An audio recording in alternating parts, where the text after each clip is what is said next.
Hello, protocols, packets, and programs. Hacker Summer Camp is over, and people are gearing up for Hacker Back to School.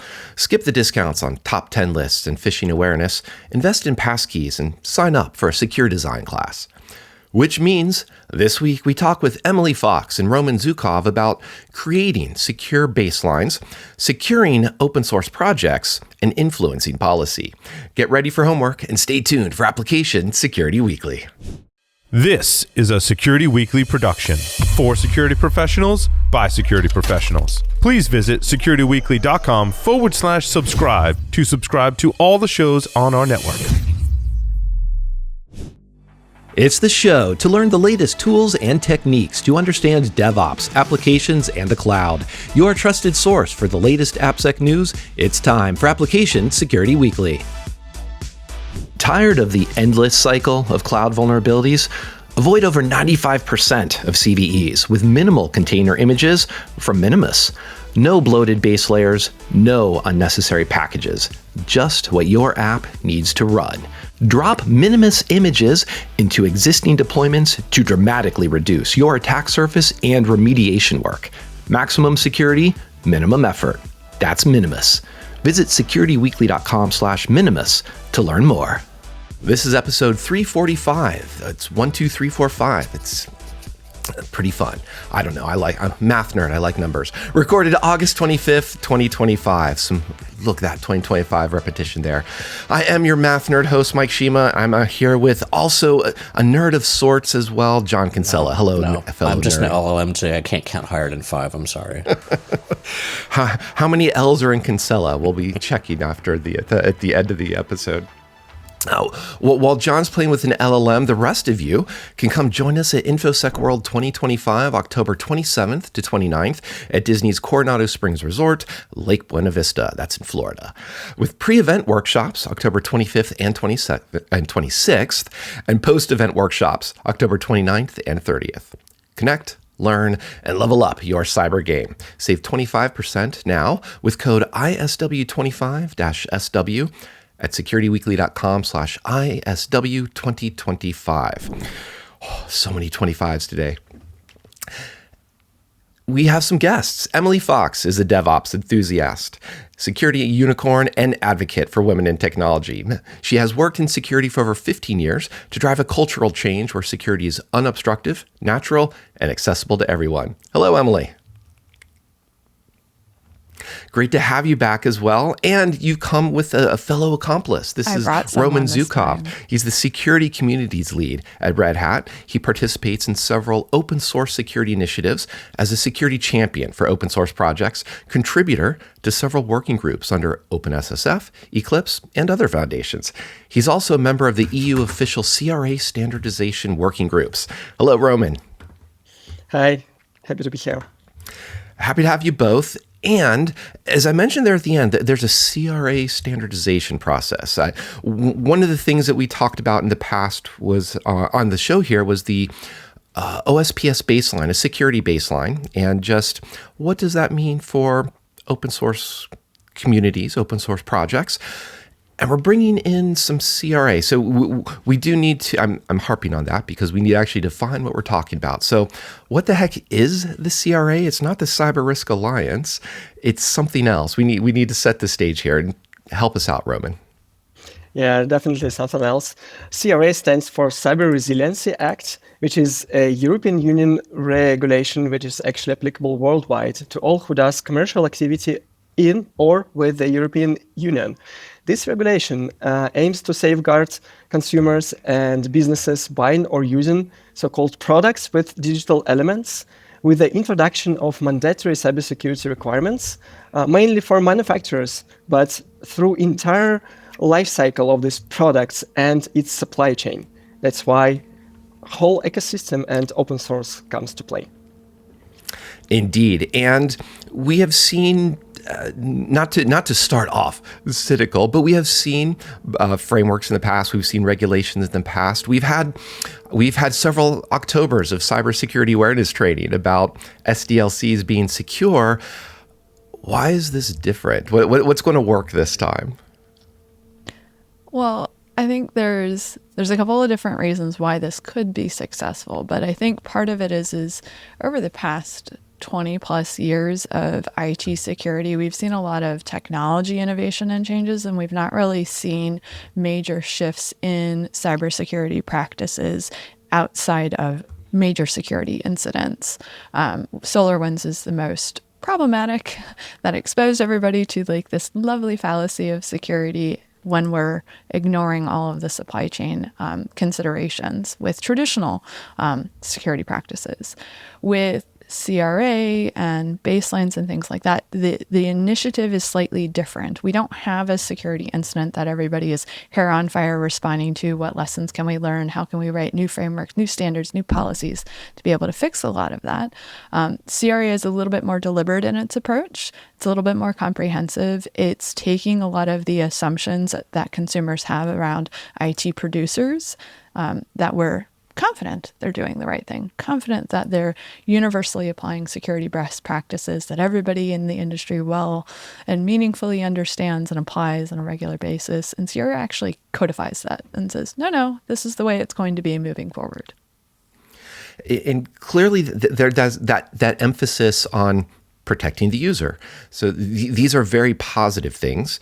And I think some of it also is breaking down some of the technical jargon into this is what it means to protect a user. And I feel like that is an important aspect because, and I'll admit this now, I think we would lose John if we're going to have to pull out a full-on compliance crosswalk between the CRA and this ISO standard or this other ISO standard, this other thing. I'm going to fall asleep trying to do that. So what does something like the OSPS baseline, the security baseline, and the CRA, how do those appeal to open source project maintainers who are already, I'm going to posit, overwhelmed, already wanting to just write code, and maybe they want to write secure code, but that's not the reason they created a project. They created a project to write code, to help someone with something. So I'll talk about baselines, and then I'll kick it over to Roman for the CRA aspects of it. Baselines is intended to be the codification of well understood open source security best practices. So think supply chain, but designed exclusively for open source projects and those project maintainers. We're dispelling any expectation that you are part of an enterprise organization that's producing software. You are, no kidding, someone who just enjoys writing code for your project, either in the evening hours, maybe you're fortunate enough to be paid by an employer to do that, or even just hobby projects, things like that. But the baselines is intended to kind of provide that initial set of what security could look like for your project at different levels, because there are lots of different kinds of projects out there. Some have one maintainer, some of them have two, some of them are part of open source foundations and have over 20 different maintainers and a lot of support from their foundation and how they build and deliver that software for potential adopters. The baseline is a compliance framework agnostic approach to setting what the floor should be for whatever kind of project you have.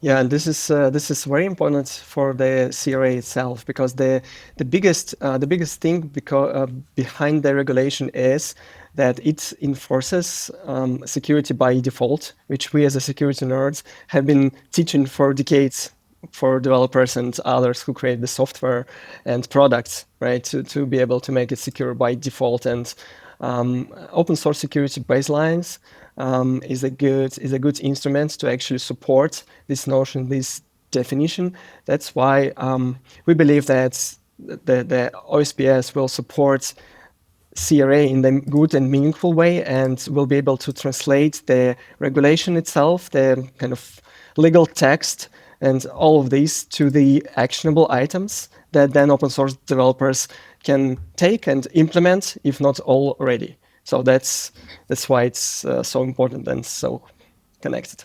And maybe, Roman, we'll definitely get into some of the examples of the baseline and some more of the technical examples of what's actionable. Sorry to use my business speak word there too. But one of the aspects of just, if we think about regulation or any legal framework, it does feel like that potentially moves very slowly. It's potentially quite disconnected from technical necessities or technical, recommendations. So how can we have something like the CRA, or maybe what was the process of having the CRA be a guidance or a requirement? Actually, it's actually more strong than that. That is actually applicable. That's something besides don't have a default password, don't do use prepared statements. If I wrote my own legislation, it would be quite different, I think. Yes. To be quite honest, it's exactly about this, because we still see default passwords for our kind of home equipment largely used, right? 1, 2, 3 admin and etc. And that's exactly the intention of the CRA, to fix these things at scale at the regulatory level, so that it's no longer the notion and the call to action from us, from security professionals, but also is at this regulatory level. How it's different from other frameworks, I think it actually goes hands by hands with other frameworks, because it doesn't invent anything from scratch, but rather it helps to structure what we have right now in the field. As this is the whole standardization work that is happening along with the CRA to help with the implementations, and a lot of open source and other tech companies engaged into this work here in Europe. These standards are intended to outline the certain requirements mostly for the critical and important products. You could, if you could imagine, like operating systems or hypervisors or smart meter gateways or CPUs with the security functionality. They're all important products, and the regulator would like them to be secure first and foremost. And that's why they build in the standards to say, hey, this is the number of requirements and the framework how to test these requirements, so that the manufacturers of these products can actually implement this secure by design notion into their products. And these standards are largely connected with other work that's already out there, like OWASP framework, for example, or other ISO standards and other good standards, and the work that's been done so far. So we don't invent necessarily all the things, but we would like to structure them so that it's understandable and actionable by manufacturers mostly. I'm curious, and this might just be where my brain's going on a Monday morning here. When you mentioned all those different regulations which you guys have sort of thought about, or this sort of dance is what I'll say, one of the ones I was thinking about as you were thinking about talking through that is like both the U.S., several states here, as well as countries in the EU are creating IoT requirements labels for like on IoT devices, like it has to be patched or updated. Or and we want to bring it back. I'm curious, when you guys are thinking about this, are you thinking about it purely from a developer side, or also like are you trying to help the greater community understand that hey, open source can be secure? No, it's fine.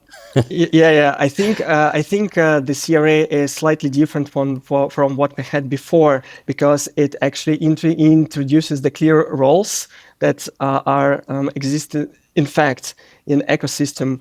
Not only the manufacturers, they are producers of these products, and most obligations will be for manufacturers, but also open source software stewards who are not the manufacturers, but systematically support open source projects. You can think of the foundations and other maybe non-commercial organizations who support these projects. And the idea behind the CRA actually to make all of these parties, open source developer, open source contributor and maintainer, open source steward and manufacturer, sit at the one table and finally get to talk to each other to say, hey, actually we are all the parts of one ecosystem, and we just can't continue to do our security work in silos. That's how we can collaborate and rely in each other within each hour's domain and knowledge and resources to make the whole supply chain and ultimately the products better and secure for end users. So, John, to kind of add on a little bit to that. As with most regulation and policy that gets drafted or legislation, open source is not often thought of. Most organization or most legal entities don't consider that there's a distinction between a software product that they can download online, a piece of software that's embedded in a physical device, and the open source that actually shows up in all of those components. They don't think about those things. So when they write regulations and legislation, they're considering it from there is an authoritative entity that is responsible for that particular device or product or piece of software end to end. When the reality is when they write legislation and some of these requirements, they're not thinking about how it actually applies in a supply chain perspective. They're not moving backwards from the point at which they have the tangible good in their hands or it's downloaded and installed on their laptop, for example.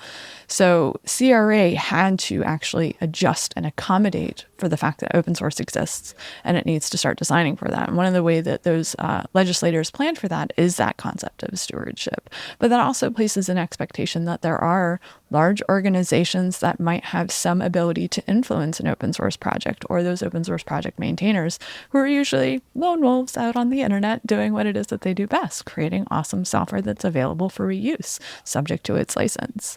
And this is one of those things where we still have a lot of work to do as a security industry and community, and both educating legislators on the ins and outs of open source, because it's not like a typical business. Every project has the right to self-govern. They can operate how they want. They can design their software how they want. It's all based off of what the license actually provides you with as an adopter to be able to take advantage of that. So baselines came into account for, well, we can't translate CRA into something that applies to open source because technically open source is excluded from CRA, but organizations that are selling goods and products to the EU might still function as stewards for open source. So it's this nice blend of still accommodating for the open source nuances that exist within industry while also ensuring that we have a pathway to more secure software for everyone.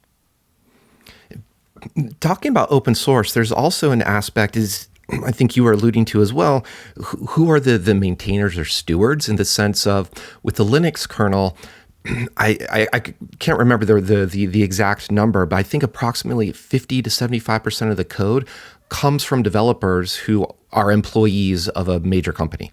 So the major companies are essentially stewards of the kernel for the open source aspects of it. But then you have someone like Daniel Stenberg over at Curl, who's working off a community donated laptop on his project, which is quite venerable and is ubiquitous. And then there are other open source projects that do fall into hobby, but have been pulled into an IoT device or something else. These are very different groups of people who have to go through a checklist of sorts. And I'm not trying to reduce this to a checklist, but how much of these actions turn into something like a technical recommendation, like use those prepared statements or avoid memory safety issues, versus here's a process issue that's more about the rigors of creating the software, and like have an SBOM or stamp this version or make sure two people have there's two-person approval. That's what I mean about that distinction between technical and process.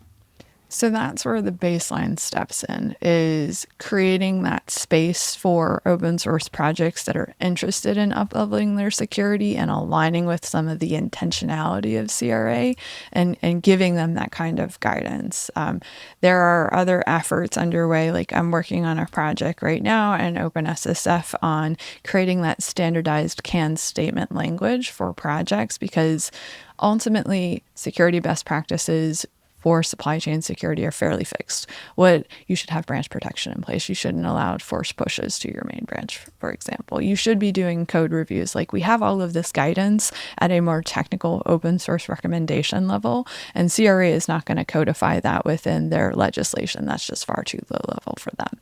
So what we've done is, with CRA coming into effect and stewards having a series of obligations within there, we wanted to provide something to open source projects to understand what's coming to them, because we already see this today. Your mention of curl, there's already been at least one CRA request to the maintainer to ask for, how are you doing all of these security things? Explain to me your process. And open source maintainer has every right to be like, no, thanks, I'm good. I'm not going to tell you all that. But I want to make it easier for them. I want to give them that canned response that says, well, underneath of this article of CRA, I don't have to actually do any of those things. Thank you. Have a nice day. But if you want to suggest changes in security outcomes, I'd like to work on baseline level 1 or 2. How can you contribute back to my project? And trying to incentivize a much healthier relationship between the organizations and entities that are adopting open source and making demands of it from a security perspective, while empowering those maintainers to do a little bit more front loading of the work and pushing it back on those adopters to contribute those changes like SALSA and SBOM and pretty much everything else underneath of the sun. A lot of those, speaking of levels, the first thing that comes to mind is the OWASP. ASVS also has its levels, maturity levels. If we're talking about the OSPS baseline, what does it mean to adopt a level? What does it mean to start embracing that in the sense of, I as a maintainer, this is what I have to do versus, is the OpenSSF going to help me? Is anyone else going to come in and do this work for me? Can I just run a script that gives me the best practices badge so I can continue on just with my hobby work? We're working on things like that, but we're not quite there yet. First, we have to know, like, what are our recommendations, and that's the OSPS baselines as they exist today, or OSPS baselines. Level 1 is for those very, very, very small projects that have like maybe one maintainer, and we want to make sure that they can do something to improve their security, protecting their repo, for example, providing guidance to contributors around what are their contribution and secure development practices, and making sure that people know that there are resources out there for them to take that are free and can help educate them on what kind of things they should be looking out for. Level 2 is for slightly more mature projects that have more than one maintainer. It gives them that next stepping stone. So if you think about it from like an open source project maturity perspective, we want to build community, we want to get more contributors, we want to get more maintainers and more adoption. You can think of it as level 1 as that first starting point. You had a great idea, you got some working code, you throw it in a repo, you're good. Level 2 is for folks that are starting to get more attention. And then level 3 is really for those large scale projects that have a lot of support. They have a large community behind them. They have more resources to pull from to provide a more secure project into the global community. I like to build a little bit on Emily's brilliant point. We do understand that there are all different open source projects and all different level of maturity, and they all have the different resources to support their projects. But there is another point why I really like the CRA as an effort, because as an open source project, actually CRA gives you an opportunity to ask for some help. As you mentioned, we continue to see the cases when the large enterprises come to open source projects and try to assess and try to force them to fill up the big questionnaire about their security posture. But instead of be over defensive by these projects, we do recommend to actually ask for help, and in return say, hey, I little open source projects, and probably I don't have open source steward. Can you help me with that? Or those projects may kind of apply or seek help within the major foundations to say, hey, I'm small open source projects, what are those recommendations or those tools, or even seasoned security experts that I can borrow from you to help me to get to the better level of maturity. So at the end of the day, I would encourage those open source projects to use CRA as a leverage to talk to others in the ecosystem who can actually help. Yeah, it's about discovery of that information. And in some cases, people don't have it written down, so they need help from somebody who knows how to write it in the first place to be able to address those questions before they actually show up. Because it's a lot easier to redirect somebody to a policy you already have written than it is to sit down and take time, stop work from what it is that you're doing. Maybe it's a PR review or a critical patch that you need to apply to your software and cut a release for, so that you can just have those questions already answered out for those individuals that are coming knocking. As part of that too is already having this written down. Absolutely agree. That's so much more helpful, as well as having the assistance to write down what the policy, what your process should be. There's also, I think, a benefit to say, well, this wasn't my responsibility. This is a GitHub, GitLab, or this is a NPM or a PyPy, one of the package repos. I'm how much does CRA influence that? GitHub, GitLab have responsibilities to the open source community to provide either those security features or make those security features easier to adopt, as well as rather than me as just one maintainer of a single, NPM package, that the NPM, JS.org platform, that repo has security to it. It's requiring MFA. It's requiring a lot of other practices. It's helping that SBOM and Salsa type of ecosystem. Does the CRA apply to those as well as the individual, open source maintainers? I can try to start with this. I think you mentioned a great point, and the CRA have the CRA specifically mentions the infrastructure as a part of the product development process and the tooling. Behind it, the companies like GitHub, GitLab, and others who actually provide infrastructure on sustained and continuous basis to those open source projects are considered in scope in the CRA as the potential software stewards, because they actually help those projects to build to build their projects. So at the end of the day, I see that those platforms will be helping more and more these projects in order to help themselves to gain the broader adoption of their platform, and potentially they will use this as an opportunity or kind of additional plus one for them, for the users, or for those open source projects who are selecting the next platform for their development. So CRA lightly applies to them, but if I were in their shoes, I would consider that seriously, and would simplify the tools and would increase these support overall. Part of that also is we're talking about open source quite naturally, and the OSPS. In looking at the OSPS baseline, level 1, a lot of it seems to be these are the practices around describing how your software was built, what was built, who was involved. It seems like this may make sense for organizations who aren't producing open source code but just getting started with. Is it, does this have to be just an open source responsibility? No, it really isn't just an open source responsibility. You can use the baselines as the starting point for any secure development program. If you're an organization that doesn't have anything in place today, which I'm sorry, let's hope that this helps you now get something in place. But the baselines can be a good first starting point. They're literally the bare minimum. Absolute floor of what you should be doing. You should always be doing more than that. Please do more than what the baselines say. But if you have nothing else and you don't know how to get started, you don't have a security friend in open source or at your current place of employment that you can talk to and ask these kind of questions like, how do I do more? What do I need to be doing? What kind of attacks should I be worried about? Or what is the easiest thing for me to do to have the most value and impact to my project? Baselines are that starting point for you. You can take them, use them, run with them, get familiar with how they work, create more on top of that.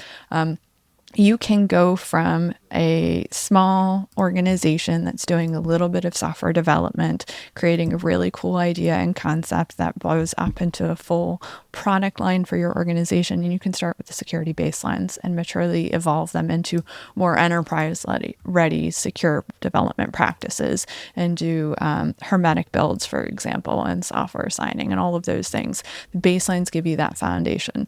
The nice thing is that they're also connected into a larger ecosystem of tools and other open source projects and security frameworks. So once you're in like OSPIS baselines land, click around on some of those other repos. You'll find all of the other security best practices and recommendations that are designed for use by developers instead of coming from like senior leadership in your organization on down saying, we are going to do secure development and this is how we're going to do it against this ISO framework or this NIST standard. It allows you to kind of own your security story. And one of the nice things is when you own that and you're operating within some constraints like the baselines, you can innovate how your software is going to be developed to be able to address those, to advance them, and then to accelerate beyond what the baseline started you off at.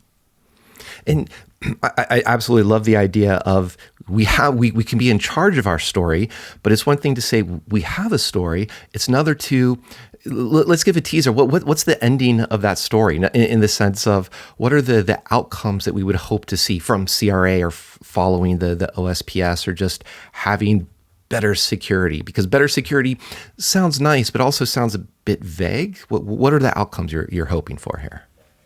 So for me, my biggest goal is to have open source projects deliver security for adopters that allows it to be universally applicable outside of the adopter's use of that software. So I don't care if you are a financial services organization or you're in healthcare or you're a video streaming company.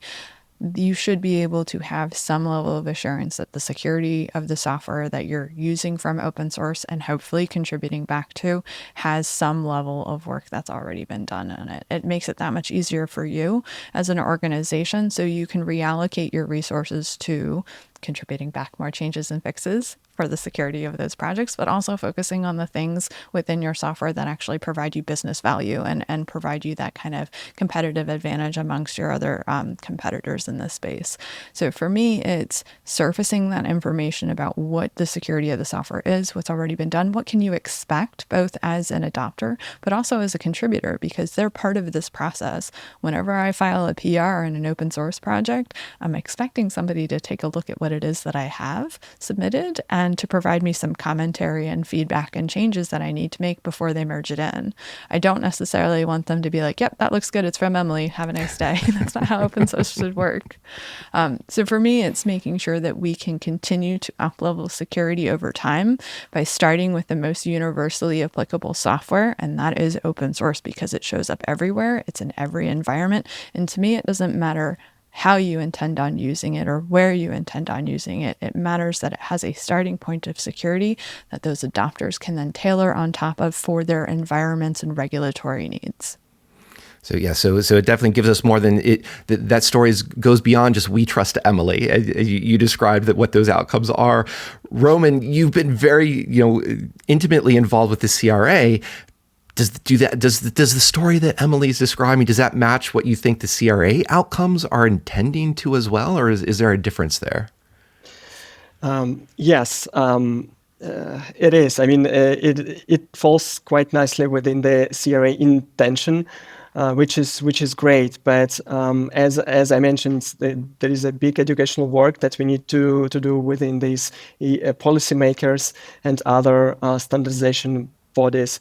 That's why it's very important that we are not alone here. We work together in communities like OpenSSF Global Policy Compliance Working Group or Eclipse Open Regulatory Compliance Working Group, where we are together with other companies and developers and maintainers, kind of trying to leverage all of these good practices like baseline, for example, and then bring this feedback back to the standardization bodies and to the officials in order to say, hey, this is the good security practices which are already kind of in place or should be executed by the open source projects. And this is actually how technology works. This is actually how development naturally works. And that would be a good practices actually to include into the CRA and gain this, like, okay, you boosted security for your projects, but by the way, as the additional outcome, you kind of CRA compliant. So that's exactly the intention of our work between the projects like Baseline and the CRA official streams. So that will again leverage all of these tools and all of this knowledge and de facto practices, security practices in open source communities to convince the regulators that's just fine to be compliant. Curious too, because you made that comment, this is how technology works. And a lot of people, I think, could maybe explain that. We're going to set aside the whole world of LLMs and generative AI because nobody knows how that works. And we can just hallucinate an answer, who knows? But describing this is how technology works, I don't think that means to the significant degree of here's an if-else statement, or here's a switch case, or this is how many parentheses you need for Lisp. It sounds like it's more of these are the processes. This is how engineers work together. This is what we look for in software. And what I'm trying to get there is what skills are needed, or what do you look for someone who's participating in one of these open, these open working groups? Do they need to be senior developers, architects in their title, what have you? I can start with my perspective. Actually, we are very much welcoming everybody to participate in these working groups. Because there is so much work to be done. You don't necessarily need to be the senior developer and understand all of these things that's happening around, and you don't necessarily need to be the policymaker or standard professional. We want to hear more use cases. We want to hear what they're struggling with, and that's why these working groups have been built, actually to encourage others to share their pain, so that they not feel themselves alone working in silos and complaining about things, about yet another compliance piece, and maybe about security. That is how developers usually think about security in general. So we just come to us and share your use cases, share your pain, and for example, say why it doesn't work for your projects or for your platform or for the piece that you're developing, so that we can adjust our practices in order to be applicable and useful for everybody with dev-centric approach. Yeah.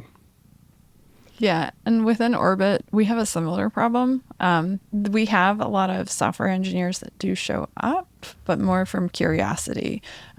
We all have that are participating in the Orbit working group and Baselines and some of the other projects underneath of that working group. We have the security understanding. We are mostly security professionals in one capacity or another, working various roles. Some of us have a stronger software engineering background than others, but ultimately, we're not necessarily the maintainer that's maintaining all the code bases that are going to have all the questions, or we're not maintaining a software project across the 10 plus different programming and scripting languages that exist to be able to understand, like, what is your specific day-to-day practice for developing against a feature branch? Are you even using feature branches? Not everybody does. So like trying to understand how you develop your software, how you cut a release, how you do testing. Those are all important things that we as security professionals need to be able to understand before we can make recommendations about whether or not a security practice is going to work for you, which is one of the hardest things that we had to deal with when crafting the baselines, because most industry level security frameworks have an assumption that you are doing things a particular way. And that's not how open source works. It's just like how IT works. It all depends. Where are you deploying it? What programming language are you in? What operating system are you using? These things all make a difference. And maybe you're not using a traditional virtual machine. Maybe you're using a container. That changes things significantly. If you're using technologies like confidential computing or artificial intelligence, they all make a difference when it comes to security. What works in one environment is not going to work in another, and what works for one software maintainer on the internet is not going to work for somebody else who just thinks this is a hobby and lots of fun. And they don't care whether or not the software actually works. They just want a place to dump their code because, hey, I got to build a rocket ship and it was cool. So as you say that makes sense. One of the things we think about in security, we sort of know, right, is the more complex a project is, the harder the security is going to be on it.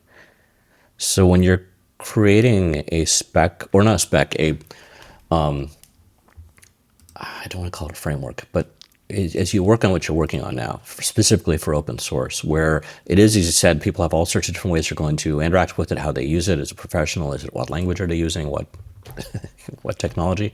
How do you still keep that simple and make it something that is both easy for people to understand and adopt, but also be effective? Principles and outcomes. When you don't have the level of specificity for the unique use case in front of you, it's always, what are the principles that you need to align with? And then what are your outcomes that you're shooting for? So for us, the principles are confidentiality, integrity, and availability. Those don't really change. How we apply them in the context of technology or an open source project does make a difference. So if we ask the questions of how are you protecting your repository? How are you protecting your application when it's deployed in an environment from attacks that might occur over the network? How are you securing any data that it's storing? How are you protecting that from being exposed? How are you verifying that when your adopter pulls that latest release that you have, that they're guaranteed that it's the release that you expected them to get? Did you sign it? Do you have any checks that they can do on that software once they have it installed in their environment? So asking the questions from a principal's perspective. And then for outcomes, it's what are we trying to protect against, and what is the expected result if that control was going to be applied? Because in the absence of that specific technical guide, people need to know what it is that you're hunting for and what are you searching for, instead of the bring me a rock, I brought you a rock, that's not the rock I want. We don't want to have those conversations. I want to be, bring me a rock that's about 5 pounds to hold down this paper. That's what we need to be getting to. So if I can give you the principles of what I'm working towards with the outcome that I expect, it gives people and open source a lot more flexibility in how they're going to solve that problem. And that's where that creativity and innovation comes in. Bring me rocks is going to be a new ASW motto. I love that. I'm going to riff on that for sure. Part of John's question was good in the sense that it's like there's complexity there. What is the pushback?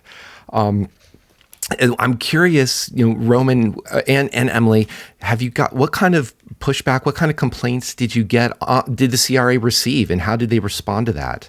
A project maintainer says, this is the CRA, this doesn't apply to me, I don't want this to apply to me, or you're asking me to do way too much here, I'm not going to bother. I'll just pick up my rocks and go home. Yeah, you mentioned already the good chunk of the use cases that we see as a response for CRA. I can mention others like I don't care at all, for example, right? I don't care about the regulation at all. I'm open source project, so open source maintainers, they don't owe anything to anybody, which is true, by the way. What we don't want to see is the bad outcomes out of the CRA. The one potential outcome would be the shutting down the project because of the CRA. And we unfortunately already have seen a few cases around this when the maintainers say, hey, I just don't want to deal with the regulations, and those I don't want to support this project anymore, so consider it closed. This is very harmful for the overall ecosystem. That's why we are trying to provide this awareness and education to open source maintainers in order to help them to navigate the CRA and handle all of these potential negative consequences that could come out of it.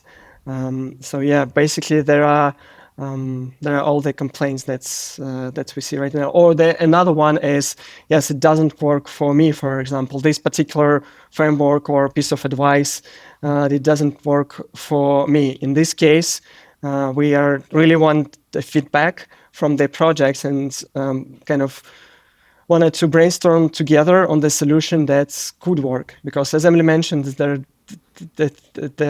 projects like baselines, they codify the basic principles that could be actually applicable with any technology that project uses. And I think we are open to this feedback, and we are open to adjust the guidelines or specific implementation foils in order to address these complaints. Yeah. And that's wonderful to hear that there's that basic of an engineering feedback loop is still possible even outside of software engineering, even in the world of regulation and baselines. I have no complaints about Roman and Emily, your contributions to this conversation. Thank you much for that. And as I mentioned, we trust Emily is 3 words, but I don't think it's AppSec in 3 words. Or it's not what everybody's opinion of AppSec in 3 words is. And we always like to end our interviews with that question. So let's start with Roman. What would be your description of AppSec in 3 words? For me, it's code, or possibly wipe code, with care. It's simple because quality and secure software is written with attention, responsibility, and respect, either by developers and by support by security professionals. I love it.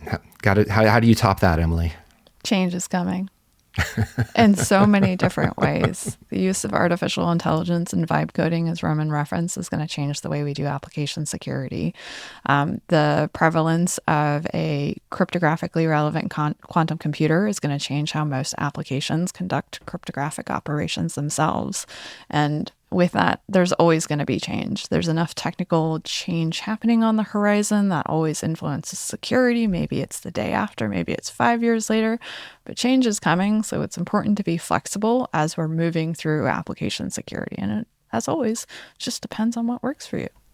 It just depends. I love how ominous that ambiguity is. It's wonderful note to end on. Thank you, Roman. Thank you, Emily. Thank you, John. Thank you, everyone else, for joining us. We're going to take a quick break now and return with news of the week.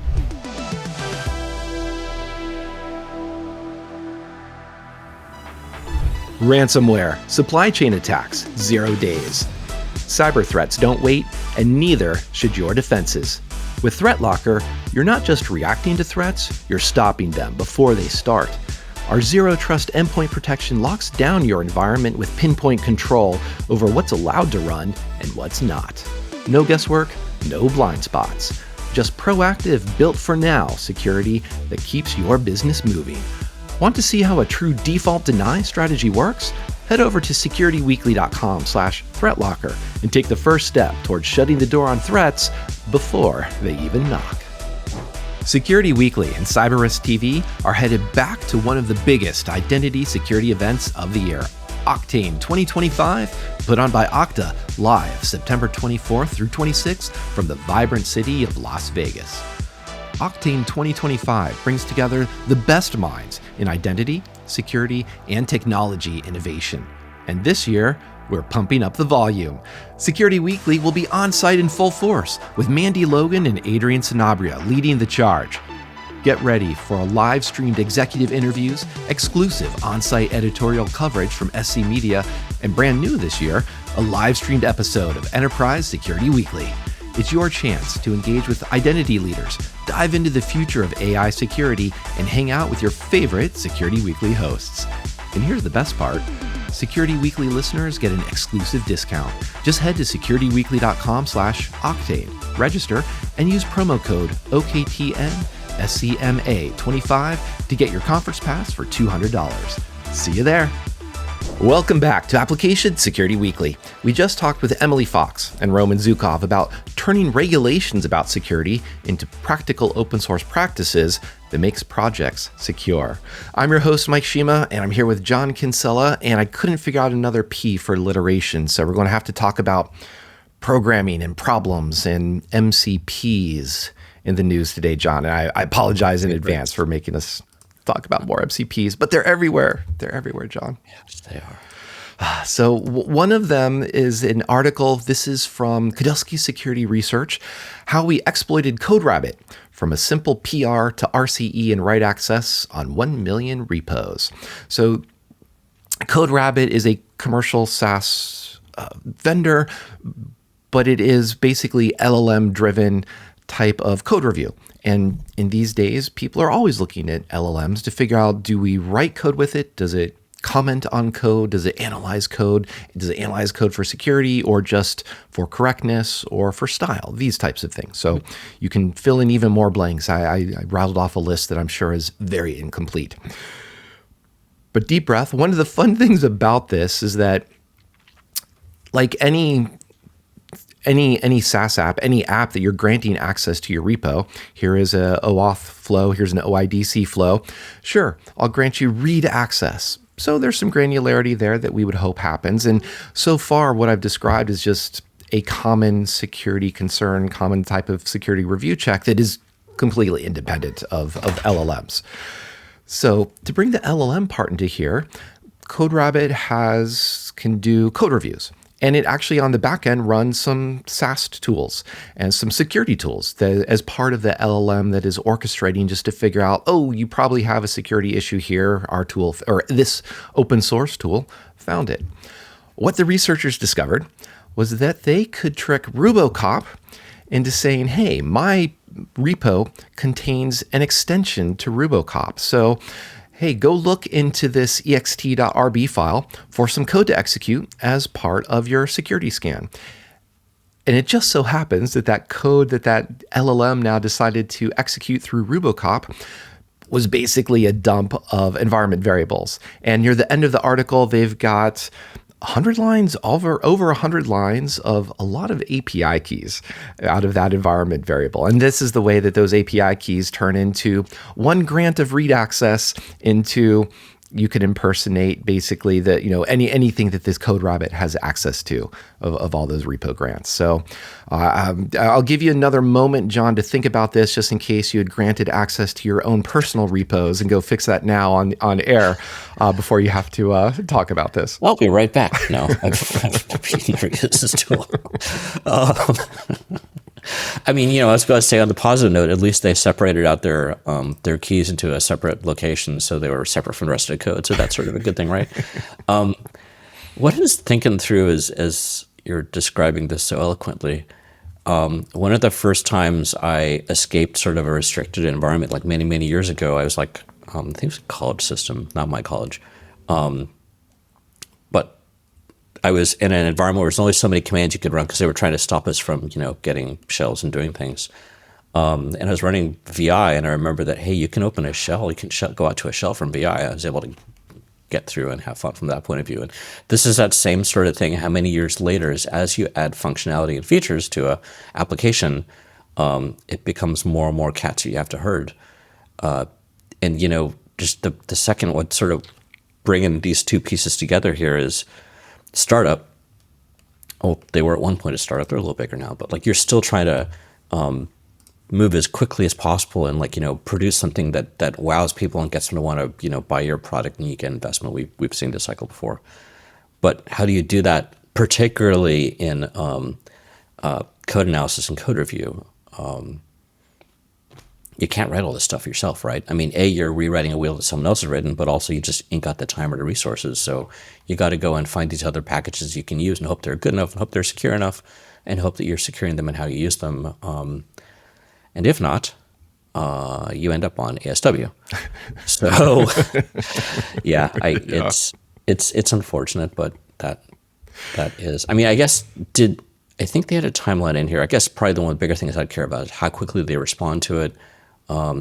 Luckily, it sounded like these guys went to the vendor first, and they weren't trying to take advantage of it. I mean, could have gone a lot worse. So, yeah, in the timeline near the end, it was within a week. This was disclosed and fixed. Yeah. So it was a positive interaction, and that's also one of the reasons we don't want to beat up on the vendors when they're being transparent.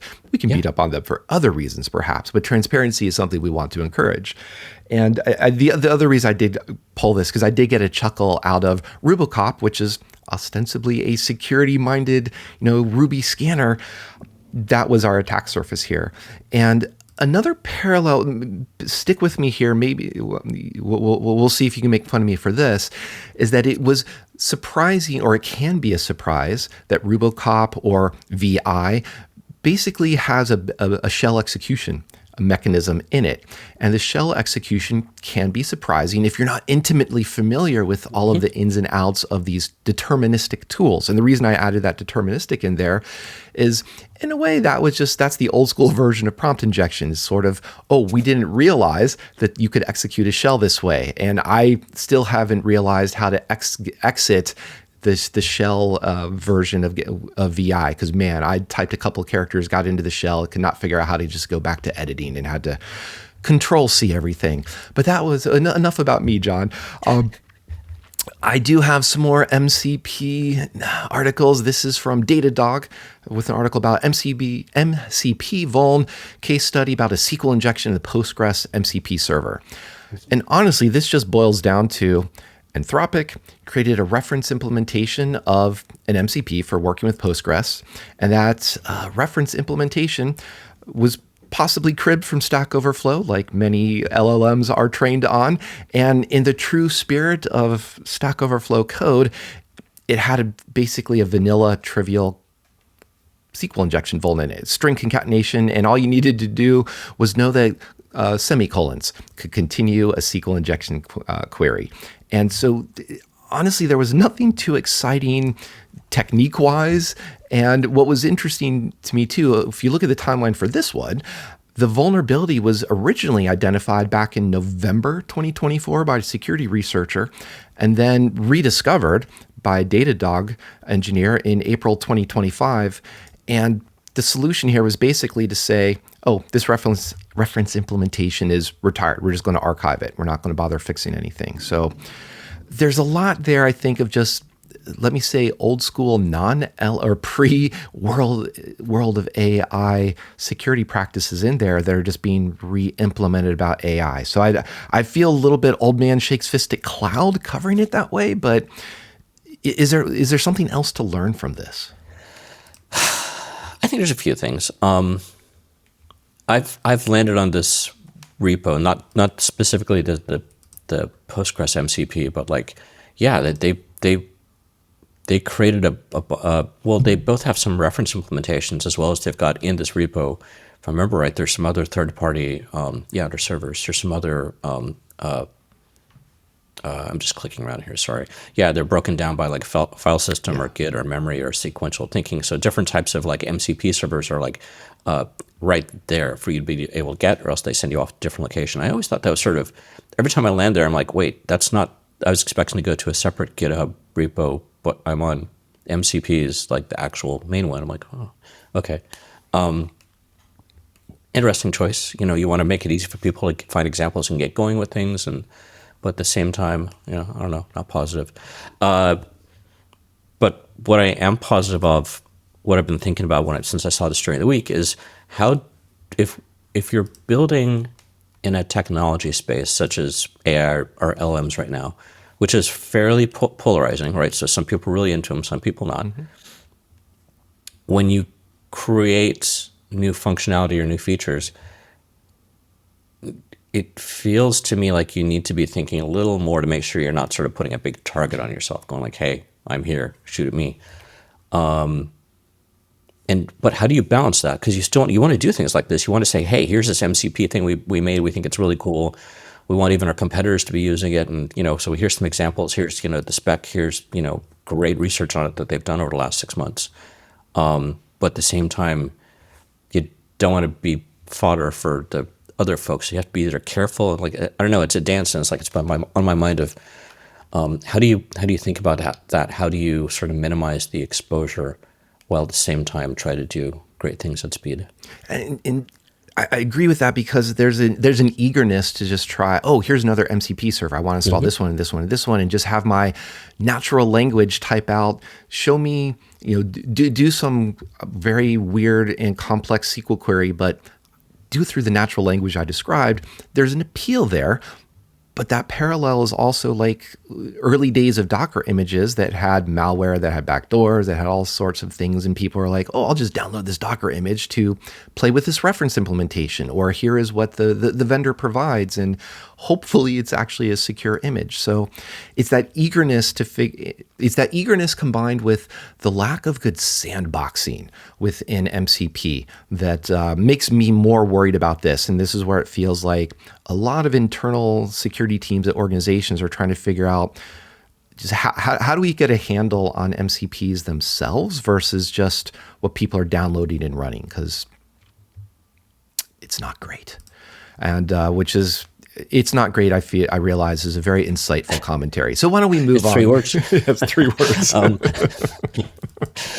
But, oh man, where's it going to go with that?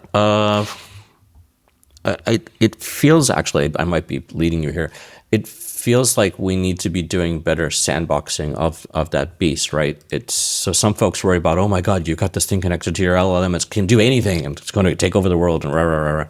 But does it need to be sandboxed? Do you need to, it feels like what I've seen so far about a lot of the, picking my phrase, I don't want to give out what I'm talking about. There are tools out there which use MCP servers, which it feels like they could be made a little bit easier. And how do you configure it? Which tools you use, which MCPs do you use? One of the problems for folks who aren't familiar, MCPs sound great, and as you start adding more of them into your working environment, each one takes up part of your context. That context we talk about, which that's your sort of not your pride and joy, but that's your working memory with the LLM. So if you're bringing in a bunch of tools because they all look great and amazing, that's cool. But sometimes we're in a situation where you only want one tool out of maybe like 40. So how do you turn off the others quickly or easily? And that frequently requires a bit of reading more docs than you should probably have to. How about that? So yeah, how do you make them? Are they? I mean, I feel like I shouldn't say this, but are they secure by default, or how do we get them to that point? Yeah, and you're clearly pointing on the perspective that practitioner who's used LLMs, we're looking at the context window, worrying even perhaps about the cost of tokens, although I don't know if that does come immediately to mind for you every time. And I was also just looking at, admittedly, why does this calculator app need access to my file system? That type of sandboxing. And, Totally. So far, we've seen the community have a great conversation about what should OAuth look like and how should OAuth be part of the MCP spec. I would love to see more of how can WebAssembly be part of the sandboxing solution. I realize that's mixing the language versus the spec, but I'm bringing that up because it just has that wonderful secure by design and a lot of default sandboxing that you need to start weakening more explicitly before people adopt it. What I was trying to do there was paint a picture, if you will, John. And this is how I build up my segue. So I was painting a picture about MCP security because the Trail of Bits blog has yet another post. And I realized I think we've hit a Trail of Bits blog post about every week so far throughout August. But they're fun, they're entertaining, much like the Watchtower is. This one in particular is weaponizing image scaling against production AI systems. And what it boils down to is, here is a nice high-resolution image, and it just so happens that to save money and to save memory, to save CPU cycles, a lot of systems will downscale a very large image so that it can be either presented on the resolution of your device. That is, it doesn't matter that your device can only, it doesn't need to have a full 8K resolution or something ridiculous like that. But as part of that downscaling, some text magically appears because the Trail of Bits folks did some research and saw, this is how the different downscaling algorithms work, and this is how to invert that. So we're playing with some really neat, possibly some FFTs and some other image analysis type of functions to say, here's a prompt that I want to put into an image. I want this prompt to appear almost like a magic, writing lemon over magic ink, on old school paper. So it appears as you downscale and the LLM sees, this image actually has some text. I'm going to follow that text because, hey, following text is what I do. Prompts are everywhere and humans don't see it. So it's very much the simplest version of this is white text on a white background, but this is far more interesting, far more elegant, and I wanted just to highlight this because this is a really type of cool research. It's really cute, and so for the listeners, you got to go click on the blog and pick your poison, but right-click on the first image, open any tab, and zoom in on it, and it's quite readable what they're doing. I mean, at first you sort of keep going, you're like, yeah, wait, that's no big deal. Like, hey, what are those sort of black bands? Is that just like banding, like image, or like a part of the algorithm? And you're like, oh no, that's actually text. So yeah, super cool. It's like things like this is the type of thing. Like I find it's we're not shooting at the low hanging fruit now. It's like this is actually really great research, and it's like it's a fun like how do you, what's possible with the technology, and like it becomes a more interesting dance of cat and mouse versus the basic thing. So it's I like seeing stuff like this too. The other thing that appealed to me, it went beyond just we could do this with ASCII text, or we could or an ASCII art that is turned into an image, because we saw that. I think we covered that last year, if not maybe almost 2 years ago by now. But this also has some really neat nerd sniping, if you will, that gets into those downscaling algorithms. And so that's where my mind gets completely distracted. But I'll try not to distract our audience about that and keep us focused on the entertaining security aspects, which, as I mentioned, Watchtower just now, they are always an entertaining read. And I'll set this up with their article title. Guess who would be stupid enough to rob the same vault twice? Watchtower. And what they found were some pre-auth RCE chains in Commvault. And partly I included this because, John, I apologize. We at least had to get one article that wasn't AI, LLMs, MCPs, or we're going to have to come up with a scary noise effect here, but agentic topics. And this one had none of the above. It just boiled down to some really nice code analysis, looking at some Java code, looking at some .NET code as well. And it boiled down into a one packet, or one payload delivery, where the researchers discovered that they could essentially spoof the local access, as if you're accessing the local admin account, but you're not coming from the local host itself. So they're essentially saying, here's a JSON blob. This is the host name I'm coming from, which just happens to be the same as the local host name you have. And since it's the local host name, make me the local admin. There's part of a nuance in here that it wasn't purely a code problem. It was also exploited because the .NET service ran within system privileges that enabled that granted the local admin privileges, or had the privilege to be able to grant that to this request. And the reason I honed in on that is that, more broadly speaking, as we talk about LLMs as code reviewers, or just old school SAST or old school Rubocop, for example, that type of code analysis is still going to miss system analysis. And that system analysis is still what we need for humans with threat modeling. And I don't know that LLMs can do that type of threat modeling either. And I know that I've come across people talking about LLMs as a threat modeling tool. Still not convinced, both because of the hallucination as well as just the insights into a system. But I thought that aspect of looking at beyond the code, how is this code running, where is it running, are important considerations. So that's my homework for today for listeners.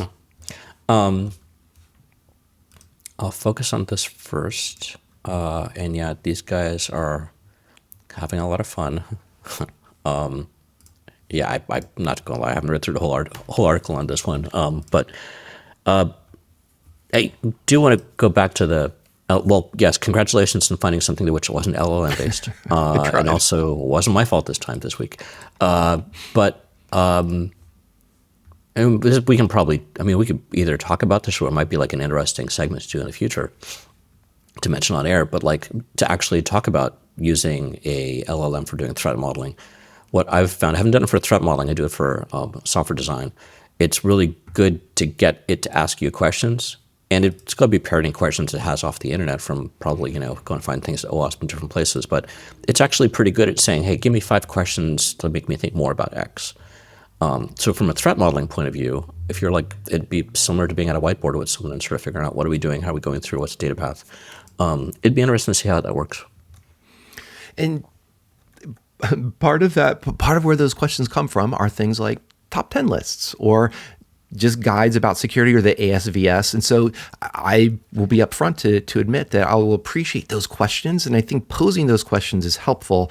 We still need the humans to think through them well. Oh, yeah. And the reason I'm bringing this up is that Cloud Security Alliance is stepping into the top 10 list world. They've got securing the, and here's the phrase, agentic AI control plane, announcing the MCP Security Resource Center. So I am trying to find other resources we have MCPs, they're being embraced, so we do need to secure them. But a huge theme seems to be there's just a lot of general software security engineering that needs to be done that just so happens to have to be applied to MCPs as well. And that was a bit of the gist of the SQL injection vulnerability article from Datadog as well. Is they were pointing out that, yeah, this is present in an MCP, but this is really just SQL injection 101. This is from an OWASP top 10 list. And this MCP from the CSA has a top 10 MCP server security risks, top 10 MCP client security risks, because MCPs still very confusingly use clients and server in extremely unique ways. But even those lists just boil down to generic software, or software security, and not to be dismissive, obviously, of secure software principles, but it's only until you get to prompt injection that makes it feel unique to MCPs themselves. So I guess what I'm trying to say is people are still trying to figure out new ways to apply MCPs, and they're very eager and they're adopting them quickly. But I think we still know how most of them can be secured. We just haven't done it, either because of the prompt injection problem, which, as the Trail blog post pointed out, is extremely difficult to control, and just a time we as the industry haven't bothered with good sandboxing around MCPs. So that's kind of my takeaway from the how do we wrangle these perspectives. So help us with some final thoughts here, John, because I know you mentioned too, you do some LLM fun hobby coding in your spare time. How secure is that project? Pro. I do all the LLM. Sorry for everyone's ears there. That's going to be an outtake. I love it.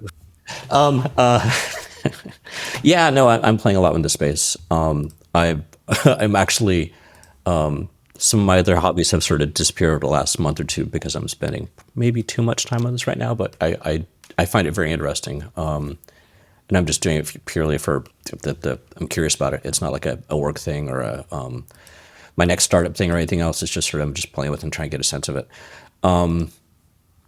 I just found something here when we're talking through the CSA article. They've got one of the things which Kurt's working on over there is a MCP server finder. And at first I was going to be like, what? We have a bunch of those already. But it sounds like what he's looking to do is, I'll say it's not all him, I'm sure. But it sounds like what they're looking to do is actually curate to some degree, like, hey, here's the good MCP servers you should be using. And hopefully their project will be flowerful and succeed and help all of us. But if not, there's like a bunch of these things out there now. There's MCP servers you can add to your wherever client you're using, either like Claude or OpenAI or VS Code or wherever you're using an MCP server. You can add an MCP server in there that will give you suggestions for other MCP servers, talking about turtles all the way down. But either those or there's websites, there's all sorts of different places. But once you get to these things, you're like, okay, well, which one do I pick? Is that the good one? Or, it's still back to that whole idea of you're not just now installing software. It's like you've probably got this thing that's more difficult. This is actually an interesting thing about it. You've got this thing which is probably more difficult to use than you want it to be. So what you want to do is you want to connect that to your LLM so it becomes easier to use. So now we're saying, hey, why don't you install this thing in the middle, which is going to be that conduit and like do everything you want to do and your world's going to be perfect. So that thing now has to have access to both the LLM, but also to your whatever that thing is that was too complex for you to be able to figure out or use as easily as you'd like. So you're given a lot of access, and that's what a lot of people are worried about here. So hopefully maybe a list like this or getting other people to think about this will be of value. And anything that is backed by, I will admit up front, I make fun of all the top 10 lists I come across, but is backed by tools, as you pointed out. And having tools does feel helpful because that helps with scale, it helps with saving people's time and just answering that question. Perhaps you can't say, is this secure? I think that's a poorly framed question, but what concerns should we have about this MCP? And you listed quite a few. And I think we'll leave it there, John, because you gave us some good things to think about. In that spirit, any final comments or messages you want to leave to our audience or prompt injections to end the MCPs that are transcribing us right now? We should start thinking about that because, those guys are transcribing us and hopefully not learning from us because that's the worst thing they can do. No, thank you everyone for listening. I hope this is interesting. If any of these areas or you want us to talk about more, please do reach out to us. We're always looking for what your guys' feedback is. So always open for that. John said it well. I'll just add thank you as well for joining us. Do check out the show notes, share on the socials.